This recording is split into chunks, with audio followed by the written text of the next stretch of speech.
நல்லது பண்றதுக்கு அரசியலுக்கு வாங்கடா, கொள்ளை அடிக்கிறது கொலை பண்றதுக்கு அரசியலுக்கு. இப்போ ஈசிஆரும் ஓஎம்ஆரும் செம்ம connect. Stepstone secret flat near Kovalam ECR. Beach resort flat just 24 lakhsல. லான்ச்சிங் ஆஃபர்ல பிளாட் வாங்குங்க 5 lakhs ப்ராஃபிட். கட்சித்தாவல் தடை சட்டத்துக்காக டிஸ்குவாலிஃபை பண்ணணும். அந்த இது பிரகாரம் தான் நீங்க அவரை வந்து டிஸ்குவாலிஃபை பண்ணுமே தவிர அவங்க ராஜினாமா கொடுத்தாங்க, நீங்க ராஜினாமா எடுத்து வெளியே அனுப்பக்கூடாது. உங்களுடைய கொள்கையை நீங்க உங்களோட எல்லாத்தையும் விட்டீங்கன்னு தான் போனாங்க. சரியா? இதுல சிவி சண்முகமும் தங்கமணியும் செஞ்ச ஒரே தப்பு என்னன்னா 27 எம்எல்ஏ இருக்கும் போதே ஜம்ப் ஆயிட்டாங்க. இன்னும் ஒரு 5 எம்எல்ஏ கன்வின்ஸ் பண்ணி கூட்டு போயிருந்தா இவர் நினைச்சதை பண்ணிருக்கவே முடியாது. இதனால அதிமுக வளர்ந்துருமா, அதிமுக ஒன்னாயிடுமா, அதெல்லாம் கிடையாது. அதிமுகவுடைய வீழ்ச்சி கன்ஃபார்ம். ஆனா இவர் 60% போற வரைக்கும் இவர் தலைவரா இருக்கணும்னு ஆசைப்படுறாரு. அதிமுகவில் இருக்க குளறுபடியில அவங்க ராஜினாமா பண்ணிட்டு டிவிக்கெல்லாம் சேர்றாங்க.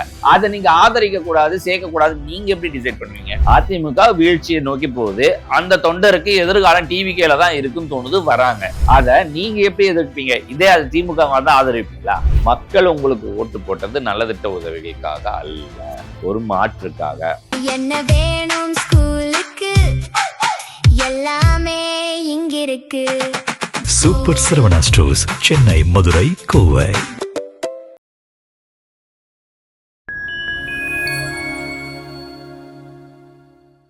நேயர்களுக்கு வணக்கம். இன்றைய சீக்கிரம் டாக் நிகழ்ச்சியில் பல்வேறு அரசியல் மற்றும் சமூக நிகழ்வு குறித்து உங்கள் சீக்கியோடு பேசவிருக்கிறோம். வாருங்கள் நிகழ்ச்சிக்குள் செல்வோம்.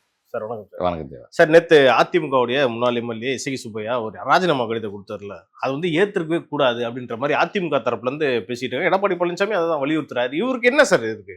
அதாவது அவர் என்ன சொல்றாருன்னா, நான் ஒரு லெட்டர் கொடுத்துருக்கேன், பதிவு வந்து டெர்மினேட் பண்ணணும், அதாவது கட்சித்தாவல் தடை சட்டத்துக்காக டிஸ்குவாலிஃபை பண்ணணும். அந்த இது பிரகாரம் தான் நீங்க அவரை வந்து டிஸ்குவாலிஃபை பண்ணுமே தவிர அவங்க ராஜினாமா கொடுத்தாங்க, நீங்க ராஜினாமா எடுத்து வெளியே அனுப்பக்கூடாது, ஏற்கக்கூடாது. அதாவது என்ன கதைனா, யார் எப்படி வேணா வரட்டும், நீங்க இப்படி எல்லாம் பண்ணக்கூடாது, இப்படி பண்ணுங்க அப்படின்னு அவருடைய செயல். சரி, ஓகே, அவங்க ஏன் அப்படி பண்ணாங்கன்னு என்னைக்காவது நீங்க எடுக்கிறீங்களா? உங்களுடைய கொள்கையை நீங்க உங்களோட எல்லாத்தையும் விட்டீங்கன்னு தான் போனாங்க. சரியா? இதுல சிவி சண்முகமும் தங்கமணியும் செஞ்ச ஒரே தப்பு என்னன்னா 27 எம்எல்ஏ இருக்கும் போதே ஜம்ப் ஆயிட்டாங்க. இன்னும் ஒரு 5 எம்எல்ஏ கன்வின்ஸ் பண்ணி கூட்டு போயிருந்தா இவர் நினைச்சதை பண்ணிருக்கவே முடியாது. ஒண்ணு. ரெண்டாவது, அவர் டக்குன்னு மாட்டுச்செல்லல எல்லாத்தையும் மாத்தி ஒரு ரியாக்ட் பண்ணார் இல்லையா, அது. பட் இதனால அதிமுக வளர்ந்துருமா, அதிமுக ஒன்னாயிடுமா, அதெல்லாம் கிடையாது. அதிமுகவுடைய வீழ்ச்சி கன்ஃபார்ம். ஆனா அதாவது இப்ப எப்படி 2%, 1/2%, 1% கட்சி. இப்ப தேமுதிக இப்ப போனது 2011 கிட்டத்தட்ட 10%, அதுக்கு முந்தினது 14% வரைக்கும் வாங்கியிருந்தாங்க. இன்னைக்கு அவங்களை என்ன சொன்னார் இவரு? 1/2% ஓட்டு கட்சின்னு இவர் தான் சொன்னாரு. சோ ஆனா அதுக்கும் தலைவர் யாரு? அதே கேப்டனுடைய மனைவி பிரேமலதா. அதே மாதிரிதான் இவர் 1/2% போற வரைக்கும் இவர் தலைவரா இருக்கணும்னு ஆசைப்படுறாரு. அதுக்காக இவர் என்ன செய்யணுமோ இவர் செய்யறாரு. அது அவர் போக்கம். ஓகேவா?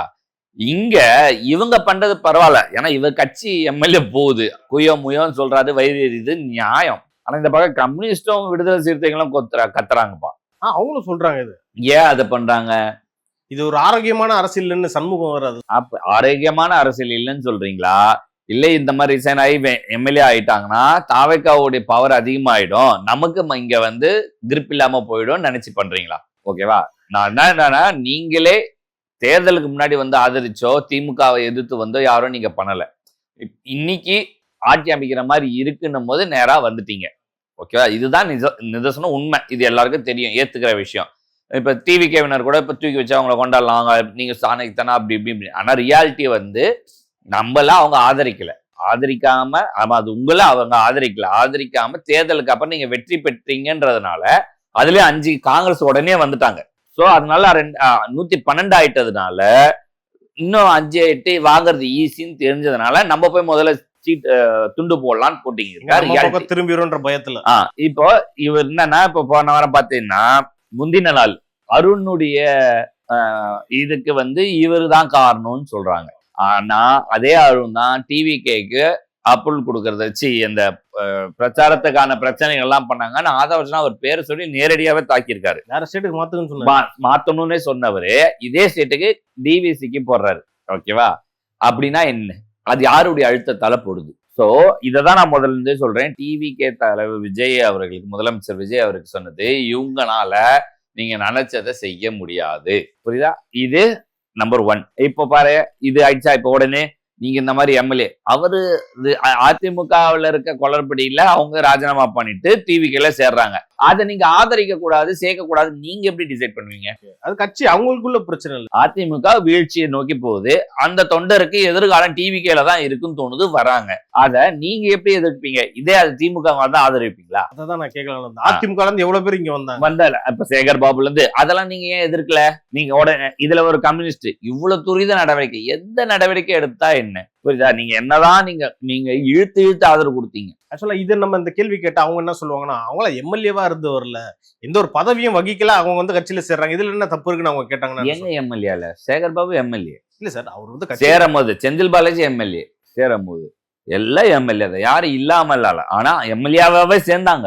என்னது 18 தொகுதிக்கு இடைத்து அதுல எப்படி வந்துச்சு? செந்தில் பாலாஜி தொகுதியோட சேர்த்து அமமுகல போயிட்டு அங்க இருந்து வந்தது. ஓகேவா? 3வது இதுல இசக்கி சுப்பையான்னு ஒருத்தர் இருக்கிறார் தெரியுமா, நேத்து சேர்ந்தவரு. அந்த சேர்ப்புல எனக்கு உடன்பாடு இல்ல. ஜென்ரலா சொல்றேன். தம்பி அவர் வந்து அதிமுக இருந்தார் தம்பி, கரெக்டுங்களா? அமமுகவுக்கு ஷிஃப்ட் ஆருங்க தம்பி. ஓகேவா? திருப்பி அமமுகல இருந்து எக்காரணத்துக்காக அதிமுக போனாரு தெரியுமா உங்களுக்கு? அவருடைய தொழில் என்னன்னு தெரியுமா உங்களுக்கு? காலேஜ் வச்சிருக்காருல்ல சார். அப்படியா? அவர் கவர்மெண்ட் கான்ட்ராக்டர் தம்பி, புரியுதுங்களா? அந்த கான்ட்ராக்டர்லாம் உங்களுக்குன்னு சொல்லி தான் எடப்பாடி அவர் போன இதுலயே அவரை வந்து அவர் தொகுதிக்கு அவர் கட்சிக்கு தாவல் பண்ணாரு. இப்ப அதே எஸ்சிக்கு சுப்பையா இப்ப ஆளுங்கட்சின்றது டிவிக்கேன்றதுனால அதை ராஜினாமா பண்ணி இங்க வந்து சேர்ந்தார். கேட்டா தொகுதி மக்களுக்கு நல்லது வேணும், அதனால இங்க வந்து சேர்ந்தாரு. அதான் தான் சொன்னேன், சுயநலம் இல்லாத அரசியல் இல்ல. நான் டிவிக்கே விஜய் அவர்கள் முதலமைச்சர் அவர்கள் ஏதாவது செஞ்சா கூட அது சுயநலம் இருக்குன்ற, நான் இன்னைக்கு அவர் செய்யற சுயநலத்தை நான் ஆதரிக்கிறேன். நான் அதை வந்து ஏன்னா இன்னைக்கு அரசியல் செய்ய வேண்டிய கட்டாயத்துல இருக்கு. இப்ப நான் சொன்னேன் இலவசங்கள் எல்லாம் கொடுக்க கூடாதுன்னு சொன்னேன். அப்போ டிவிகே தொண்டர்கள் என்ன சொன்னாங்க? அரசியல் முள்ளாத எடுக்கணும், இதை பண்ணணும், அதை பண்ணணும், அந்த மாதிரி கண்ணோட்டத்துல இதை பாக்குறேன். நான் ஓட்டு போட்டது எனக்கு ஒரு புரிதல் இருக்கு. விஜய் அவர்களுக்கு ஓட்டு போட்டவங்க யாருமே எந்த இலவசத்தை நம்பி போடல, நான் முதல்லயே சொல்றேன். சரியா? இன்னைக்கு எல்லாரும் விமர்சிக்கிறாங்க, நீங்க வந்து அந்த கூட்டுறவு வங்கியில வச்ச கடன் தள்ளுபடி நீங்க அறிக்கையில என்ன கொடுத்திருந்தீங்க? 5 ஏக்கருக்கு இருக்க குறு விவசாயிகள் மொத்த கடன் தள்ளுபடி, 5 ஏக்கருக்கு மேல இருக்கவங்களுக்கு 50% தள்ளுபடி. ஆனா நீங்க இப்ப போட்டது என்ன? 50,000 ரூபாய் கடன் வச்சிருக்கிறவங்களுக்கு தள்ளுபடி, 50,001 ரூபாய் வச்சுனா கூட 50% தள்ளுபடி. சரி, இது எல்லாரும் விமர்சிக்க, நான் விமர்சிக்கல.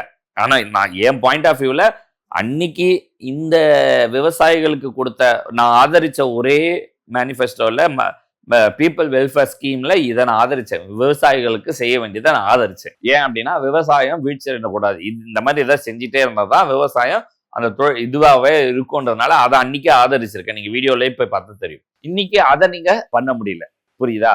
சரி, அது இல்லாம இப்ப வந்து சிங்கப்பெண் பாதுகாப்பு கொடுத்துருக்கேன். இப்ப அதுக்கு புதுசா ஒரு ட்ரெஸ் இன்ட்ரோடியூஸ் பண்ண போறாங்க. பாரு, சிங்கப்பூர் பாதி தமிழ்நாடு பாதி மிக்ஸ் பண்ணிருக்காங்க அந்த ட்ரெஸ் காஸ்டியூம். ஓகே, ஒரு புதுசா மக்கள் பார்வைக்கு அது வந்து எடுப்பா இருக்கும். ரோட்ல பார்க்கும் போது இது ஒரு விஷயமா இருக்கும், மக்களுக்கு ஏதோ செயல்பாடு நடக்குதுன்ற ஒரு வியூ தெரியும். இதுக்கு முன்னாடி இருந்தவங்க பிங்க் அம்மா இதுக்கு பிங்க்னு போட்டா அந்த ரோட்ல போகும்போதுல இது பெண்ணு, இது வித்தியாசம் தெரியுது. அந்த மாதிரி யூனிஃபார்ம்லயுமே இப்ப இந்த வித்தியாசத்தை காட்டுறாங்க. நான் சொல்றது என்னன்னா, டிவிக்கே போற பாதைகள் எதுவா இருந்தாலும் நம்ம அக்செப்ட் பண்ணிக்கலாம். ஆனா முதல்ல பண்ண வேண்டியது நிர்வாகிகள் கண்ட்ரோல், எம்எல்ஏக்கள் control, law and order control. இந்த 3 நீங்க இந்த நலத்திட்ட உதவியில் நீங்க செய்யணும்னு இல்லை. இப்போ நிறைய பேர் உங்களுக்கு சொல்லியிருப்பாங்க, சப்போஸ் திடீர்னு ஆட்சிக்கு வந்துட்டா நம்ம நலத்திட்ட உதவிகள் ஏதாவது பண்ணிட்டு அதை நம்பியாவது நம்மளுக்கு போடுவாங்க, இல்லைன்னா பிரச்சாரம் பண்ணுவாங்க. நான் திருப்பி சொல்றேன், மக்கள் உங்களுக்கு ஓட்டு போட்டது நலத்திட்ட உதவிகளுக்காக அல்ல, ஒரு மாற்றுக்காக.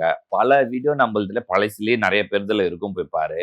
பல வீட்டு பெண்கள் நாங்க மாற்றத்துக்காக ஓட்டு போடுறோம், நீங்க வந்து வேலை வாய்ப்பு கொடுங்க எங்களுக்கு, நீங்க ஃப்ரீ கொடுக்கறதுக்கெல்லாம் நான் பார்க்கலன்னு பல தெளிவா இருக்கிறது இருக்கு. அதை நீங்க புரிஞ்சுக்கோங்க. உங்களை கூட இருந்து கைட் பண்றத மறங்க. சரி, நான் யார் இதை சொல்றாங்க எனக்கு தெரியல. இப்ப ஜானாரகசாமி சொல்றாரா அப்படின்னா அதுல 50% உடன்படலாம், 50% உடன்படலாம் இந்த மாதிரியான விஷயத்துக்கு. ஏன்னா அவர் தான் ஸ்ட்ராட்டஜிஸ்ட், அவர் தான் எல்லாமே பண்ணாரு, எல்லாம் கொண்டு வராரு, எல்லாமே ஓகே. பட் இந்த இதெல்லாம் கொஞ்சம் மாற்றம். இப்ப நல்லா புரிஞ்சுக்கோங்க, நீங்க வெல்ஃபேர் ஸ்கீம் நீங்க எது கொண்டு வந்தாலும் தடை நாளைக்கு சப்போஸ் உங்களை வந்து மெஜாரிட்டி ஆக்க முடியாம பண்ணணும்னு நினைக்கிற திருமாவளவன் ஒரு கட்சியும் கம்யூனிஸ்ட் கட்சியும் இப்படி இருந்தா நீங்க எப்படி இதை பண்ணுவீங்க? இல்லை சார், இப்படின்னு கூட பார்த்தீங்கன்னா அமைச்சரவையில் விசிகா இருக்காங்க. ஓகே, அவங்க சொல்றதுல ஏதோ ஒரு நியாயம் இருக்கு. ஏன் கம்யூனிஸ்ட் சொல்லணும்? அவங்க அமைச்சரவையில் இல்லையே. அது நான் அமைச்சரவையில இருந்தானே இல்லைன்னா என்ன புரியல. ஆதரவு தானே, அவங்க ஆதரவோடு தானே அந்த நம்ம எடுத்திருக்கோம். அதெல்லாம் கணக்கு கிடையாது. ஆதரவு இது ஒன் சைடடான கேள்வி. நான் சொல்றது அவங்க இப்படிதான் பண்ணுவாங்க. நான் ஏற்கனவே சொல்லிட்டு நான் சொன்னதுதான் நடக்குது. நீ சின்ன சின்ன விஷயம் எல்லாம் இப்போ உன் கட்சி நிர்வாகத்துல யார் சேர்க்கணும் கொள்ளணும் கூட அவங்க தான் சொல்லணுமா?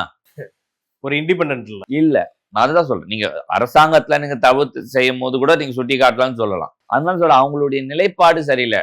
இப்ப திமுக கூட விடுதலை சிறுத்தைகளுக்கு நேற்று ஒரு பிரச்சனை ஆச்சு. திருமாவளவன் என்ன அறிக்கை கொடுத்தாரு?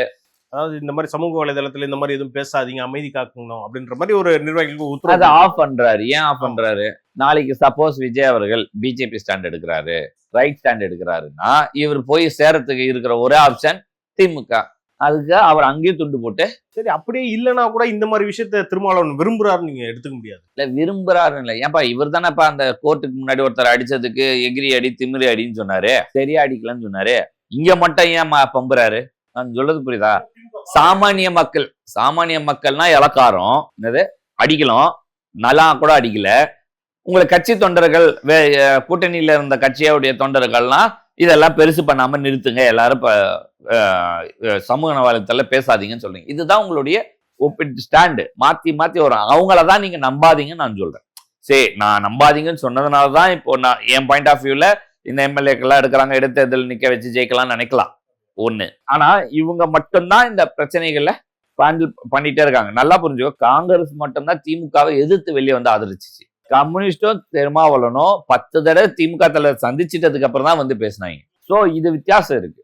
இதுதான் வந்து பிரச்சனைக்கான ஒரு காரணம் நம்ம எடுத்துக்கலாமா சார்? இப்போ திருமாவளவன் அந்த ஸ்டாண்டை மாத்தி எடுக்கிறதுனால அவருக்கான பிரச்சனை நம்ம எடுத்துக்கணுமா? பிரச்சனை இல்லை, அது ஓஞ்சு போன கட்சி தான். இப்போ திமுகவில் சேர்ந்ததுனால அவங்க உயிர் பெற்றிருக்காங்க, அவ்வளவுதான். ஓகே, அடுத்து நம்ம ஏற்கனவே நேற்று ஒரு வீடியோவில் பேசினோம், திரு சவுக்கு சங்கர் பற்றி பேசிட்டு இருந்தோம்.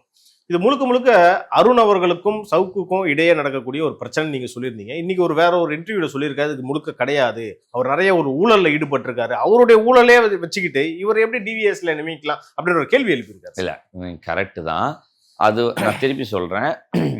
ஊழல்னு உங்களுக்கு எப்போ தெரிஞ்சது? இவர் அரெஸ்ட் ஆனதுக்கு அப்புறம் வெளியில ஆரம்பிக்கிறார் இல்லையா? அதுதான் அவர் கொடுத்த ப்ரெஷரால இவருக்கு நடக்கு. அங்கிருந்து தான் இதை எடுக்கிறாரு. அதுக்கு முன்னாடி வரைக்கும் ஸ்டாலின், உதயநிதி அது இதுன்னு பேசின்னு இருந்தவர். ஒரு அதிகாரி தாக்குதல் இங்க நடக்க ஆரம்பிக்குது இல்லையா? அப்போ ஏதோ ஒண்ணு இருக்கு. நான் திருப்பி சொல்றேன், நான் நேற்று பேசும்போதுமே சொன்னேன், சவுக்கு சங்கர் சொல்ற விஷயங்கள்ல தார்மீகம் இருந்தால் அதை அக்செப்ட் பண்ணும். அதே மாதிரி அவர் மேல இருந்தாலும் அதை அக்செப்ட் பண்ணும். அதுக்கான என்கொயரி போகணும். இவர் மேல இருந்தா இவர் மேல இருக்கான என்கொயரி போகணும். 2 பேர் இல்ல ஒன் சைடு எடுத்துட்டு ஒன் சைடு எடுக்காம விட்டாலும் பிரயோஜனம் இல்லை. நான் டே 1 அவர் ரிலீஸ் ஆகும்போது பெருமையா பேசினாருன்னு சொன்னீங்க. என்ன பேசுனீங்க? நான் என்ன அன்னைக்கு சொன்னேன்? வெயிட் பண்ண மாத்தி பேசுவாருன்னு சொன்னேன். பேசினாரு. அது வந்து அருண்ல இருந்து தொடக்கம்னு எடுத்துக்கலாம். இப்ப என்ன ஆயிடுச்சு, அருணை இவங்க போட்டதுனால, ஐபிஎஸ் அருண் அவரை இங்க போட்டதுனால இவருக்கு அது பர்சனல் வெஞ்சன்ஸ் ஆகி அதிகமா பேசுறதுனால அது அரசாங்கத்தோட மேல திரும்புது. நீங்க செஞ்சது தெரியல. இப்ப அதனுடைய வியூ 8 லட்சம் வியூ நான் நேற்று பாக்குறது. ஸோ அப்போ அவருக்கு அதை பேசுறது இம்பாக்ட் இருக்கு. நான் திருப்பி இப்ப இதுல விஜய் அவர்களுக்கு முதலமைச்சர் சொல்றது என்னன்னா, அந்த கட்சி தொண்டர்கள் சொல்றது இங்க விட இந்த பக்கம் இப்ப அதிகமா தான் இருக்கு. நம்ம செயல்பாடுகள் ரொம்ப கவனமாக பார்க்கப்படுது. ஸோ உஷாரா ஒழுங்கா கண்ட்ரோலா இருந்து நடத்துறதுக்கு என்ன வழியோ அதை பாருங்க. நம்ம இதை அட்வைஸ் பண்றது, எச்சரிக்கை, இது என்ன வேணா எடுத்துக்கலாம். நான் சொல்றது, நான் ஒரு பொதுஜனமா பாக்குறேன். கஷ்டப்பட்டு வர வச்சிருக்கு அங்க எல்லாரும், இது பாதிப்புல கொண்டு போயிடக்கூடாது. அவர் சொல்ற ஒரு விஷயம் என்னன்னா, ஜூனியர் விகடனோட அந்த எடிட்டர் ஒருத்தர் இருந்தார் கலைன்ட்டு, அவரு தான் இப்ப அட்வைசரா இருக்காரு தாவேக்காக. அவரு சொல்லிதான் இந்த நியமனம் எல்லாம் நடக்குது. இன்னொரு அட்வைசர் இருக்காங்க, இவரு ஆதவ அர்ஜுனா எல்லாமே வச்சு இப்ப நேத்து கூட தொண்டர் கட்சி ஆளுங்களெல்லாம் இன்னில இருந்து ஆதவ அர்ஜுனாவை பார்ட் 2 நான் எப்பவுமே ஜெயலலிதாக்கு சசிகலா மாதிரி, ஸ்டாலினுக்கு இப்ப சபரிசன் மாதிரி, இன்னைக்கு வந்து விஜய்க்கு ஆதவ் இல்லைன்னா ஜான் ஆரோக்கியசாமியா பிராண்ட் பண்ண ஆரம்பிச்சிட்டாங்க. ஏன்னா நாளைக்கு எந்த தவறா இருந்தாலும் இந்த 2 பேர் மேல போகும். தலைவர் விஜய் சுத்தமானவராக காட்டப்படுவார். இது நான் ஏத்துக்க மாட்டேன். அவங்கவுங்களுக்கும் அறிவு இருக்கு. அவங்கவுங்க நான் என்ன சொன்னாலும் அதை கேட்டு செயல்படுத்துற இடத்துல இருக்கிறது நீங்க தான். உங்களுக்கு சரின்னு பட்டாதான் நீங்க அதை செய்ய போறீங்க. அப்படி இல்லைன்னா பண்ண மாட்டீங்க. அப்போ அதுக்கு காரணகர்த்தா நீங்களா தான் இருப்பீங்க. இப்ப ஜெயலலிதா பண்ண பிழைக்கெல்லாம் சசிகலா எப்படி காரணமாவாங்க? அவங்க தான் காரணமா அக்கௌண்டபிள் அவங்க. நானா இப்ப சசிகலா குடும்பம் கொள்ளடிச்சாங்கன்றாங்க, அது உறுதுணையா இருந்தது யாருன்னு சொல்வீங்க? நீங்க அதிமுக காரங்களே இப்ப எடப்பாடி சொல்லுவாரு அந்த அம்மாவால கண்ட்ரோல்ல இருந்தது, நாங்க அந்த அம்மா சரியில்லை, இப்ப நாங்க அதை மாத்தணும்னு. அப்ப அந்த ஜெயலலிதா அவர்கள் இருக்கும் போதே அவங்கள கூட தானே இருந்தாங்க. அதை எப்படி நீங்க கவுண்டர் பண்ணுவீங்க? அந்த அம்மாவை விட நீங்க அறிவாளின்னு சொல்ல வரீங்களா? இந்த மாதிரிதான் இருக்கு. இது கார்னர் பண்ணப்படுது. இப்ப ஆதவ அர்ஜுனா என்னென்னமோ ஸ்ட்ராட்டஜி பண்ணி அவர் ஜெயிச்சாரு. அவர் சில இடத்துல அப்புறம் இந்த தலைமைச் செயலகத்துல இந்த எம்எல்ஏ ரிசைன் பண்ணி அவரை பார்த்து போறத கிரிட்டிசைஸ் பண்றாங்க. இப்ப விஜய் ஆட்சி நடத்துறாரா, ஆதவ அர்ஜுனா ஆட்சி நடத்துறாரான்னு வருது. ஸோ இது பிரிவினைக்கும் உருவாக்கத்துக்கு வாய்ப்பு ஆயிடும். இல்ல அப்படின்னா ஆதவ அர்ஜுனாவை பலிகடா வாக்கறதுக்கும் யூஸ் ஆகும். அதை நம்ம பொறுத்து இருந்தா பார்க்கணும்ல சார், நாட்கள் போக போக. இந்த விஷயத்தை ஏற்கனவே கேட்கணும்னு நினைச்சேன். நம்ம ஏடிஎம்கே விஷயத்த பேசிட்டு இருந்தோம்ல, முன்னாள் சபாநாயகர் அப்பாவு என்ன சொல்லியிருக்காருன்னா, இந்த ராஜினாமா கடிதத்தை ஏற்கிறதுக்கு நீங்க எவ்வளவு அவசரம் காட்டுறீங்க அப்படின்ற விஷயத்த அவர் முன்வைக்கிறாரு. அது எப்படி சார் பாக்குறீங்க? நீங்க என்னென்னத்துக்கெல்லாம் அவசரமா பண்ணீங்க, எது எதுக்குலாம் டிலே? இப்போ நீங்க எல்லாமே டிலேவா பண்ணீங்கன்றதுக்காக அவங்க எல்லாத்துக்கும் அவசரமா பண்ணிடணுமா? இப்போ ஓபிஎஸ் டிஸ்மிஸ் பண்ணுங்கன்னு கொடுத்தாங்க, நீங்க அவர் உங்க கட்சியில சேர்ற வரைக்குமா இதுவே நடத்தலையே. இப்போ அந்த அளவுக்கு டிலே பண்ணணும் அவர் ஆசைப்படுறாரு போல. இது யார் எப்படி நடத்தணுன்ற முடிவு இப்ப இருக்கிற சபாநாயகர் அவர் முடிவு பண்ணிக்கிட்டோம். இது தொட்டு நடக்கிற விஷயம்தான். போன அதுக்கு முந்தின அதிமுக சபாநாயகர்ல 18 எம்எல்ஏவை டிஸ்மிஸ், அதாவது ஆதரிச்சு ஓட்டு போட்டவங்களே டிஸ்மிஸ் பண்ணாங்க, எதிர்த்து ஓட்டு போட்ட 11 எம்எல்ஏ சேர்த்துக்கிட்டாங்க. இது எந்த ஒரு நியாயம்? சரியா? அதுதான் கட்சி தலைமை என்ன நினைக்குதோ அதை கேட்டு செயல்படுறதா ஸ்பீக்கருடைய வேலை. 99% அப்படிதான் பண்ணுவாங்க. நியாயமான நேர்மையான ஸ்பீக்கர் நீ பாக்குறது நான் பாக்குறதுலாம் நடக்காது. நான் என் கட்சியில இருந்து ஜெயிச்ச எம்எல்ஏவை தான் ஸ்பீக்கரா உட்கார வைக்கிறேன். அப்போ அவர் ஏன் சார்பா நடக்கணுமோ உன் சார்பா நடக்கணும். நீங்க சொல்றதெல்லாம் கேட்கணும்னு எனக்கு அவசியம் இல்லைல்ல. அப்பாவும் பண்ற மாதிரியே எல்லாரும் பண்ணணும்னு நினைச்சா எப்படி? எதிர்கட்சி எம்எல்ஏவே பேசக்கூடாது செஞ்சால இவரு இன்னைக்கு அட்வைஸ் பண்ணிட்டு இருக்காரு. இல்ல நான் சொல்ல இவர் 2 வருஷமா செயல்படாம வச்சிருந்த விஷயத்த அதே மாதிரி இந்த சபாநாயகர் நடக்கணும் அப்படின்றாரு. அது லாஜிக் இல்லைல்ல. அவர் கொஞ்சம் வேகமா செயல் பண்ணணும்னு நினைக்கிறாரு, செய்து போட்டோம். சார் இப்ப இது வரைக்கும் தமிழ்நாடு அரசியல பேசிட்டு இருந்தோம், கொஞ்சம் நேஷனலும் போயிட்டு வந்துருவோமே. வழக்கமா நடக்கிறது தான். கர்நாடகாவுக்கும் தமிழ்நாட்டுக்கும் இருக்கக்கூடிய அந்த பிரச்சனை, மேகதாது பிரச்சனை, இந்த வாட்டி எப்படி பூமி பூஜை போட்டுருவோன்ற மாதிரி டிகே சிவகுமார் சொல்லிட்டு இருக்காரு. இல்ல நடந்துருமா சார்? இப்ப டிகே இங்க 2 விஷயம் பார்க்க வேண்டியது இருக்கு.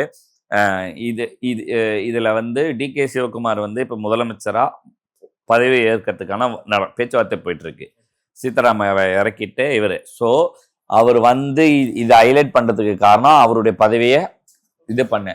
ஸோ இப்ப இதை அக்ரெசிவா செய்யறதுக்கான வாய்ப்பு 99% இருக்கு. இதுல எந்த மாற்றமே இருக்காது. ஆனா இதுக்கு முதலமைச்சர் பிரதமருக்கு கடிதம் எழுதியிருக்காரு. சூப்பர், வரவேற்க வேண்டியதுதான். கேட்டா அவர் தான் பிரதமர். நீங்க எப்பவுமே ஒரே போன் கால்ல உங்களுக்கு 5 எம்எல்ஏ ஆதரவு கொடுத்தாருல்ல, அவருக்கு நீங்க ஒரு போன் காலும் பண்ணலாம். பண்ணீங்கன்னா அவங்க ஆட்சி தான், கட்சி தான் அங்க ஆட்சி நடக்குது, சுமூகமா நடந்துக்கலாம். இப்ப 10 வருஷம் அதுக்கு முன்னாடி பிஜேபி ஆட்சியில் இருக்கும் போது இந்த பிரச்சனையே வரலப்பா. என்னது வரும்போதெல்லாம் பிஜேபி ஸ்டாண்ட் பண்ணி எடுத்து கோர்ட் ஆர்டரை நிறைவேற்றினாங்க. இப்ப அத மாதிரி நீங்க பண்ணுவீங்களா? அந்த கேள்வி வருது. இப்ப வருது. நீங்க கூட்டணியில காங்கிரஸ் வச்சுட்டீங்க, இனிமேல் அந்த கேள்வி உங்களையும் பாதிக்கும். இல்ல ஆனா இங்க மாணிக்க தாக்கூர் சொல்றாரு தமிழ்நாடு உரிமை மாணிக்க தாக்கூர் யாரு? காங்கிரஸ்காரர் தான், அவர் எம்பி. சரி, அவரை போய் அவங்க தலைவர்கிட்ட பேசி இது உரிமையை மீட்டு கொடுங்கன்னு கேட்க சொல்லுங்க. That's all. ஏன்னா நீ கூட்டணியில வேற இருக்கான், பண்ணிதான் ஆகணும். அமைச்சரா வேற இருக்காங்க சார். ஆமா, அந்த அமைச்சர் தெரியுமா, நீர்வளத்துறை அமைச்சரா அவங்களே கொடுத்துருங்க. அவரே போய் பார்த்து பேசி கூட்டு வர சொல்லுங்க, சரியா போயிடும். இன்னைக்கு கடிதம் எழுதுனதுனால இன்னைக்கு இவரு பிரதமர் வர போய் திரு விஜய் கடிதம் எழுதுனதுனால பிரதமரை பாக்குறது இன்னைக்கு அவ்வளவுதான். இதுக்கு பார்த்துட்டு வர்றதில்ல இந்த லெட்டர்லாம். அதுக்கு முன்னாடியே நீங்க லெட்டர் எழுத வேண்டிய அவசியமும் இல்லையே. நேர்ல கூட சந்திச்சு வலியுறுத்தலாம்ல. நியூஸ் ஆக்கப்பட வேண்டிய கட்டாயத்துல இருக்கு. நீங்க அதுதான் நான் சொல்றேன். இந்த இடத்துல திமுகவுக்கும் டிவிகேக்கும் மாற்று நான் பார்க்கல, வித்தியாசத்தை பார்க்கல. கலைஞரும் கடிதம் எழுதுவாரு. ஆமா, ஸ்டாலினும் எழுதிருக்காரு. ஆமா, இப்படியே பண்ணா ஜெயலலிதா தான் கேஸை போட்டு வாதாடி ஜெயிச்சு கொடுத்தாங்க. இது நீங்களும் அதை பண்றதுக்கு என்ன இருக்கு? எஃபர்ட்ஸ் எடுக்கணும். நீங்க உங்க கூட்டணி தலைவர் இருக்கீங்க, ஒரு போன் கால் பேசினோடனே ஆதரவு கொடுக்குறாரு. ராகுல் உங்க மேல அலாதி பிரியம் வச்சிருக்கிறாரு. நீங்க அவருக்கு நேரா போன் கால் பேசி இது தடுக்கிறதுக்கு என்ன நடவடிக்கை எடுங்க. ஏன்னா இது ஸ்டேஜ் அதிகமாகி டிகே சிவகுமார் முதலமைச்சர் ஆகிறதுக்கு இது ஒரு உதவிச்சுன்னு வச்சுக்கோயேன். ஸ்ட்ராங்கா அதை பண்ணணுன்ற இன்டென்ஷன் சிவகுமாருக்கு வந்து பண்ணலைன்னா ஆப்போசிட்டா இவங்க கட்சி ஆளுங்களே பாதி பேர் இவருக்கு ஆப்போசிட்டா இருக்கவங்க இவ்வளவு கால் வர இதை வச்சே கால வருவாங்க. ஸோ அவரை அந்த சங்கடம் வரைக்கும் கொண்டு போவோம். இப்பவே இது சட்டில் ஹேண்டில் பண்ணுங்கன்னு ராகுல் மூலியமா அவரை ஆஃப் பண்ணா பெட்டர். ஓகே சார், எனக்குள்ள டவுட் என்னன்னா 1000 தான் இருந்தா இன்னைக்கு காங்கிரஸ் இங்க கூட்டணியில இருந்தாலும் டிவிக்கே தான் இங்க வந்து ஹெட்டா இருக்காங்க, காங்கிரஸ் அங்க இருக்காங்க. இப்போ இதில் லோக்சபா தேர்தலுக்கு பாக்குறப்போ இதை ஏன் கர்நாடகா ஃபேவரா காங்கிரஸ் வந்து போக கூடாதுன்னு நினைக்கிறீங்க? ஏன்னா அங்க கிட்ட 25 சீட் இருக்கு. கண்டிப்பா அப்படிதான் இது வரைக்கும் நடந்திருக்கு. நான் அதனால தான் நீங்க ராகுல் காந்தி கிட்ட பேசுங்க. நான் திருப்பி இப்ப கூட சொல்லி ஆர்டர் போட்டு ஸ்டாப் பண்ணுங்கன்ற கண்டென்ட்டுக்குள்ள நான் பேசல. அவரை இந்த விஷயத்த அமைக்க வாசிக்கிறது சட்ட பிரகாரம் போட்டும் போங்கன்னு விட்டுட்டு போகலாம், அப்படி பேசலாம். சரி, இப்போவும் சொல்றேன், ஏன் பிஜேபி இங்க நீங்க வரக்கூடாதுன்னு சொல்லிடுறதுனால வராதனால, ஆனா நீங்க செய்ய வேண்டியதெல்லாம் இங்க வரணும்னு ஆசைப்படுறது எப்படி நடக்கும்? அந்த மாதிரிதான் சொல்றேன். காங்கிரஸும் இங்க ரூலிங் பார்ட்டி கிடையாது, வேற பார்ட்டி இருக்கும் போது அவங்க எப்படி இதுக்கு பிரியாரிட்டி கொடுப்பாங்க? இங்க வர 5 எம்பிக்கோ 10 எம்பிக்காக அந்த இடத்துல வர 30 எம்பி 40 எம்பி விட்டு கொடுப்பாங்களா? அது நடக்கும். நான் அதான் சொல்றேன். ஆனா சட்டம்னு ஒண்ணு இருக்குல்ல, கோர்ட் ஆர்டர்னு ஒண்ணு இருக்குல்ல, தீர்ப்புன்னு ஒண்ணு இருக்குல்ல, இது பிரகாரம் தானே நடக்கணும். சோ அதை இன்சிஸ்ட் பண்ணாலே போதும். நாங்க காவிரி வாட்டர் மேனேஜ்மெண்ட் போர்டே பல விஷயங்களை சொல்லியிருக்கு, அதை பேஸ் பண்ணி தான் நடக்கணும். ஸோ பொறுத்திருந்து பார்ப்போம் என்னென்ன நடக்குதுன்றது. இது வெறும் அரசியலா போகுமா இல்ல அடுத்த கட்ட நகருக்கு முன்னேறுமான்றதை நம்ம அடுத்தடுத்த நிகழ்ச்சிகளை நம்ம பேசலாம் சார். பார்க்கலாம்.